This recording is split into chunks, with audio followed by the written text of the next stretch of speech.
La CGTFO se réfère à la charte d'Amiens, le symbole de l'indépendance du syndicalisme par rapport aux politiques. Votée le 13 octobre 1906 lors du 9e congrès de la CGT, la charte d'Amiens est une véritable déclaration des droits du syndicaliste et du citoyen. Elle proclame hautement l'indépendance du syndicat par rapport à l'État oppresseur, au patronat exploiteur et à l'ensemble des partis politiques. Pour Victor Griffuel, 1874 à 1923, secrétaire général de la CGT de 1901 à 1909, le syndicalisme est le mouvement de la classe ouvrière qui veut parvenir à la pleine possession de ses droits sur l'usine et sur l'atelier. Cette charte est une des spécificités du syndicalisme français. Elle est la résultante d'une longue réflexion théorique et pratique du mouvement ouvrier français. Elle est la résultante aussi des vifs débats entre le syndicalisme révolutionnaire et d'autres courants qui souhaitaient faire du syndicalisme la courroie de transmission de leur ambition politique. Sur ordre de Lénine, le PCF le fera ouvertement dès 1921 avec la création de la CGTU.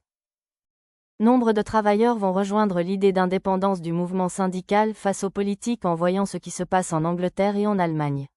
Les deux centrales syndicales y sont totalement inféodées, au Labour Party à Londres et au Parti social-démocrate d'Allemagne à Berlin. Or ces derniers se déchirent régulièrement en lutte de tendance, ce qui nuit à l'action syndicale à la base. Le 9e congrès d'Amiens. Le congrès s'ouvre à Amiens, ville ouvrière de Picardie, dans un climat lourd du deuil de la catastrophe de Courrières survenue 6 mois plus tôt, où 1100 mineurs ont trouvé la mort. Le 8 octobre, premier jour du congrès, le guédiste Victor Renard dépose une motion visant à établir une collaboration entre la CGT et la SFIO, créée l'année précédente. Elle est rejetée par 736 voix contre 34 et 37 abstentions. Le 13 octobre, Griffuel propose une motion radicalement inverse, qui est adoptée par 834 voix, 8 contre et une abstention. Le Congrès confirme donc l'article 2 constitutif de la CGT. La CGT groupe, en dehors de toute école politique, tous les travailleurs conscients de la lutte à mener pour la disparition du salariat et du patronat. Il indique aussi, entre autres, qu'il préconise comme moyen d'action la grève générale. L'article 2 est une déclaration marquante. Elle est en effet, souligne le Congrès, une reconnaissance de la lutte de classe qui oppose, sur le terrain économique, les travailleurs en révolte contre toute forme d'exploitation et d'oppression, tant matérielle que morale, mise en œuvre par la classe capitaliste contre la classe ouvrière.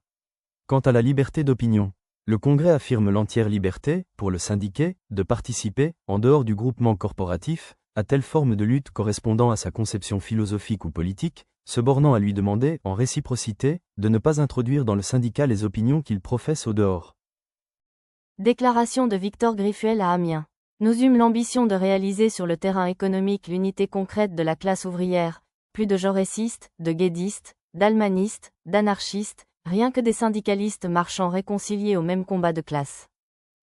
Article 2. Christophe Chiclette, journaliste à l'Info militante. La charte d'Amiens. Voici le texte intégral de la charte d'Amiens, adopté lors du 9e congrès de la Confédération Générale du Travail, CGT, en octobre 1906. Le congrès confédéral d'Amiens confirme l'article 2, constitutif de la CGT. La CGT groupe, en dehors de toute école politique, tous les travailleurs conscients de la lutte à mener pour la disparition du salariat et du patronat. Le Congrès considère que cette déclaration est une reconnaissance de la lutte de classe, qui oppose sur le terrain économique les travailleurs en révolte contre toutes les formes d'exploitation et d'oppression, tant matérielle que morale, mises en œuvre par la classe capitaliste contre la classe ouvrière. Le Congrès précise, par les points suivants, cette affirmation théorique. Dans l'œuvre revendicatrice quotidienne, le syndicalisme poursuit la coordination des efforts ouvriers, l'accroissement du mieux-être des travailleurs par la réalisation d'améliorations immédiates, telles que la diminution des heures de travail, l'augmentation des salaires, etc.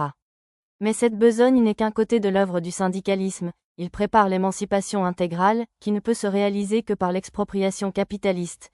Il préconise comme moyen d'action la grève générale et il considère que le syndicat, aujourd'hui groupement de résistance, sera, dans l'avenir, le groupement de production et de répartition, base de réorganisation sociale. Le Congrès déclare que cette double besogne, quotidienne et d'avenir, découle de la situation des salariés qui pèsent sur la classe ouvrière et qui fait, à tous les travailleurs, quelles que soient leurs opinions ou leurs tendances politiques ou philosophiques, un devoir d'appartenir au groupement essentiel qu'est le syndicat.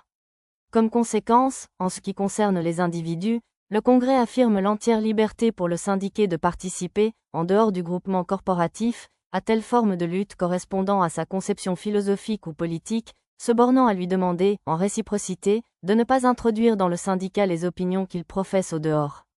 En ce qui concerne les organisations, le Congrès déclare qu'afin que le syndicalisme atteigne son maximum d'effet, l'action économique doit s'exercer directement contre le patronat, les organisations confédérées n'ayant pas, en tant que groupements syndicaux, à se préoccuper des partis et des sectes qui, en dehors et à côté, peuvent poursuivre en toute liberté la transformation sociale.